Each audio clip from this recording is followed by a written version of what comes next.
Halo, hai MotoGP lovers. Yuk mari kita bangun rame-rame channel ini dengan cara like, komen, dan subscribe agar tidak ketinggalan berita.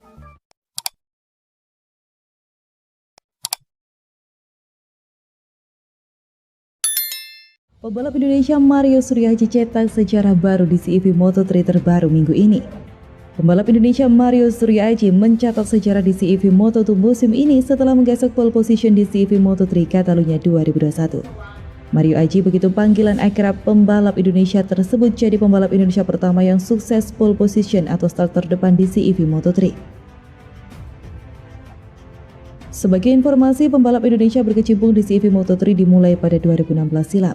Pembalap Indonesia pertama yang berkompetisi di CEV Moto3 adalah Andi Farid Isdihar. Dia mengikuti CEV Moto3 di musim 2016-2017. Andi Gilang, begitu panggilan akrab pembalap Indonesia yang sampai saat ini belum berhasil menggasak pole position atau start paling depan saat itu. CEV Moto3 musim berikutnya diikuti oleh pembalap Indonesia Gary Salim. Gary Salim hanya tampil semusim di CEV Moto3. Kiprah pembalap Indonesia Gary Salim di CEV Moto3 pun belum berhasil menggasak pole position atau start paling depan. Kemudian ada Mario Suryaji menjadi penerus pembalap Indonesia di CEV Moto3 sejak 2019 silam. Talenta dan bakat pembalap Mario Suryaji cukup menjanjikan. Sayang, Mario Aji harus menghadapi kejadian keras yang membuatnya cedera sehingga menjadikan hambatan bagi Super Mario tersebut di awal kiprahnya di CEV Moto3. Musim kedua pembalap Indonesia Mario Suryaji juga tidak lancar jaya karena kondisi pandemi virus COVID-19. Kondisi yang sempat bikin bingung apakah kejuaraan balap motor internasional termasuk CEV Moto3 digelar atau tidak. Semusim mengarungi CEV Moto3 dalam kondisi pandemi bikin Mario Suryaji beradaptasi dengan baik. Apalagi jeda antara ronde 1 dengan ronde lainnya tidak berjarak jauh. Dengan jadwal balapan yang berdekatan membuat feeling dan ritme balap tidak drop seperti sebelum 2020, kata Mario. Hal itu dibuktikan Mario SA yang feeling tetap terasa berkiprah di CEV Moto3. Mario Suryaji membuktikannya dengan penampilan melonjak di CEV Moto3 Catalunya 2021 di mana dia tampil jos sejak sesi latihan hingga kualifikasi. Tak hanya itu, pembalap Indonesia tersebut juga bikin sejarah di CEV Moto3.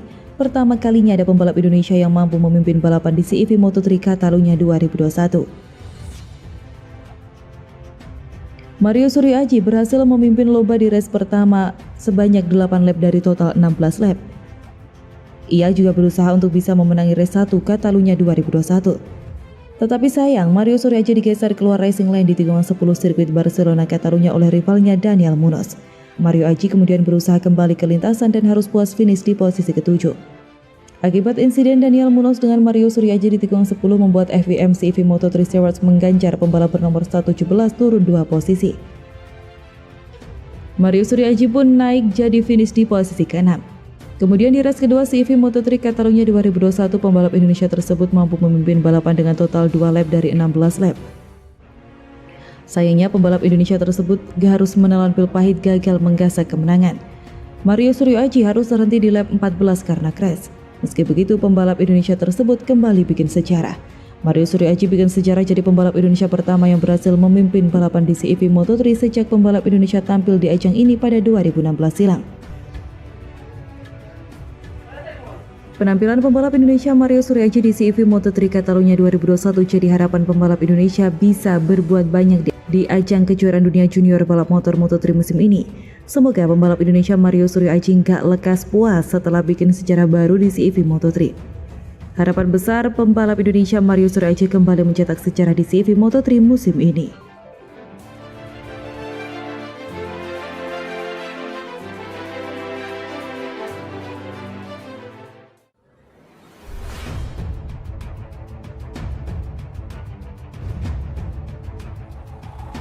Halo, hai MotoGP lovers. Yuk mari kita bangun rame-rame channel ini dengan cara like, komen, dan subscribe agar tidak ketinggalan berita update MotoGP dari channel Progresif.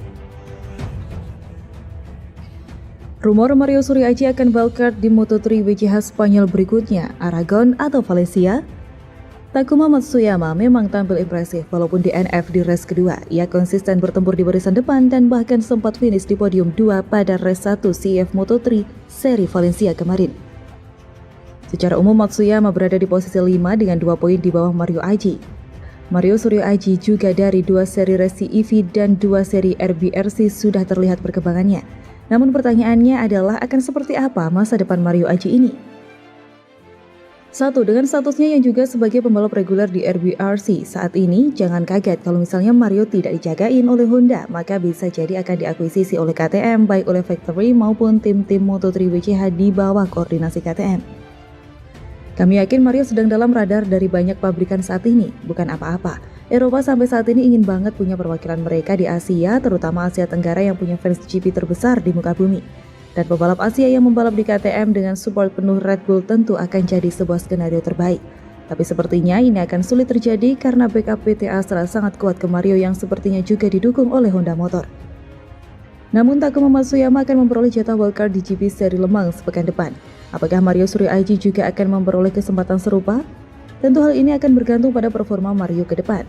Oh ya, untuk kelas Moto3 dalam satu musim di 2021 ini, tim seperti misalnya Honda Tim Asia yang terafiliasi dengan Junior Talent Team di CEV memiliki 2 kali kesempatan wildcard entry dengan cara membayar ke penyelenggara sebesar 3.872 euro dan tentunya memiliki lisensi serta disetujui oleh Komisi Grand Prix. Namun begitu dari kolom komentar TMC Blog hadir rumor yang dihembuskan oleh komentator Kucing yang biasanya memiliki tingkat keakuratan yang cukup baik mengenai agenda dari Honda dan AHRT ke depan. Beliau menulis begini dalam komentarnya, kan sudah saya bilang pembalap Asia Talent Team dapat wildcard tinggal tunggu waktu saja. Mario juga dapat kok, doakan saja semoga berjalan lancar semuanya. Nah, gimana? Rumor berembus nih jadinya. Mario Aji akan memperoleh jatah wildcard di Moto3 WCH tahun 2021 ini. Tapi di seri mana? Rencananya tahun ini di salah satu sirkuit Spanyol. Begitu sang kucing melanjutkan bocor halusnya. Ya, tinggal hitung kancing saja kalau gitu. Apakah di seri Catalunya, Aragon, atau seri final di Valencia nanti? Semoga saja dilancarkan. Di sisi lain, Andi Gilang dan Mario Aji latihan bareng di Catalunya. Apakah untuk persiapan wildcard? Andi Gilang dan Mario Aji latihan bareng di Catalunya kemarin 7 Juni 2021. Latihan tersebut terdaftar di sirkuit Catalunya sebagai latihan bersama di mana sirkuit disewa atas nama Marc VDS. Namun pesertanya beragam, mulai dari Jack Miller, pembalap Moto2 seperti Sam Loes, Di Gianantonio, Bulega, Chandra, dan pembalap Moto3 seperti Andi Farid Isdihar atau Andi Gilang. Latihannya sendiri terdiri dari 2 sesi, pagi dan siang, di mana pada sesi pagi di mana Fabio Di Gianantonio memuncaki time seat dengan 1 menit 44,063 detik dengan motor spek Moto2 diikuti Sam Loes dan Agusti Fernandez. Sementara Andi Gilang dengan spek motor Moto3 berada di posisi 7 berjarak 7,8 detik dari lap time Moto2 terbaik 6,3 detik dari Moto2 terdekat. Pada sesi siang sampai sore hari, Agusti Fernandez menjadi yang tercepat, diikuti 2 pembalap Moto2 lainnya Sam Loes dan Fabio Di Gianantonio. Lap time Jack Miller yang 1 menit 45 detik cukup menandakan bahwa ia menggunakan superbike versi non-race seperti Panigale V4S misalnya. Sementara itu Mario Aji tampil sebagai pembalap dengan motor spek Moto3 tercepat di sesi siang dengan lap time 1 menit 2,054 detik atau 5,9 detik lebih lambat dari lap time Fernandez. Andi Gilang dan Mario Aji sama-sama melakukan latihan dengan jumlah lap time yang tidak jauh berbeda pada sesi siang hari. Sobat bisa lihat pada data di atas bahwa pada dasarnya pace yang bisa direngkuh Mario boleh dibilang sudah cukup bisa mengimbangi outcome lap time dari Andi Gilang. Apakah ini artinya Mario juga siap hadir di jatah wildcard terakhir Honda Tim Asia Moto3 untuk seri Catalunya? Jujur saya nggak tahu, mungkin Bro Kucing lebih tahu?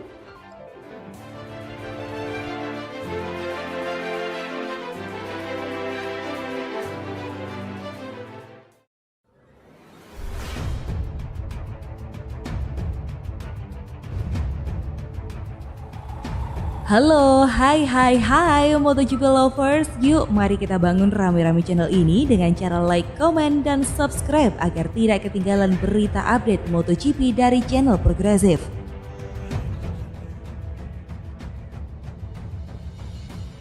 Gaya balap jadi kunci Valentino Rossi agar ngegas lagi di MotoGP.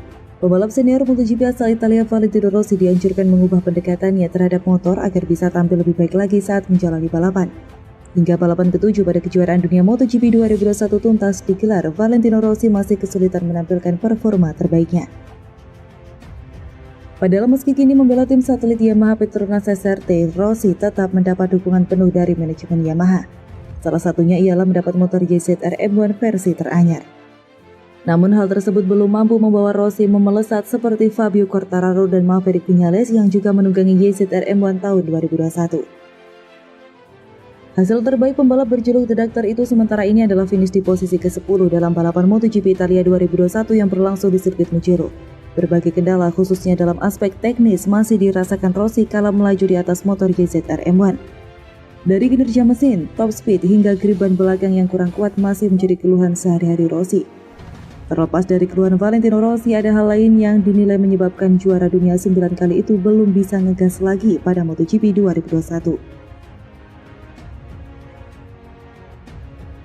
Menurut komentator MotoGP Paulo Beltramo, gaya balap Rossi yang kuno menjadi penyebab dia gagal tampil cepat. Meski mengenal karakteristik motor YZR-M1 dengan baik, pembalap berusia 42 tahun itu tetap harus mengubah pendekatannya. Pernyataan Beltramo ini senada dengan apa yang dilontarkan Marco Melandri sebelumnya. Masalahnya menurut saya adalah dia memiliki motor itu, dia mengenalnya dengan sangat baik. Dia harus mengubah pendekatannya dan seperti yang dikatakan Melandri, mengubah gaya balapnya yang sangat sulit. Hal itu juga karena Rossi telah mengubahnya beberapa kali dalam karirnya, ucap Beltramo. Mantan pembalap motor di ajang balap Grand Prix itu menyebut gaya balap Valentino Rossi sudah tidak relevan dengan persaingan saat ini. Namun karena sudah menjadi kebiasaan selama bertahun-tahun, mengubah gaya balap tentu tak akan menjadi hal mudah bagi The Doctor. Rossi dan para rivalnya akan kembali melanjutkan kejuaraan dunia musim ini dengan turun pada seri balap MotoGP Jerman 2021. Seri balap ke-8 itu akan digelar di Sachsenring pada 18-20 Juni mendatang. Sachsenring mengecoh Valentino Rossi siaga hadapi pekan balap yang sulit. Pembalap Petronas Yamaha SRT Valentino Rossi mengaku sangat bersemangat menjalani MotoGP Jerman di sirkuit Sachsenring pada 18-20 Juni mendatang, usai menjalani uji coba yang cukup baik di Catalunya, di mana ia berhasil masuk 10 besar. 7 seri pertama musim ini sudah berlalu dan situasi Rossi memang tak mudah. Ia sudah 4 kali gagal meraih poin, yang 2 diantaranya akibat gagal finish. Ia juga baru sekali masuk 10 besar, yakni saat ia finish ke-10 di Mugello, Italia yang merupakan seri kandangnya.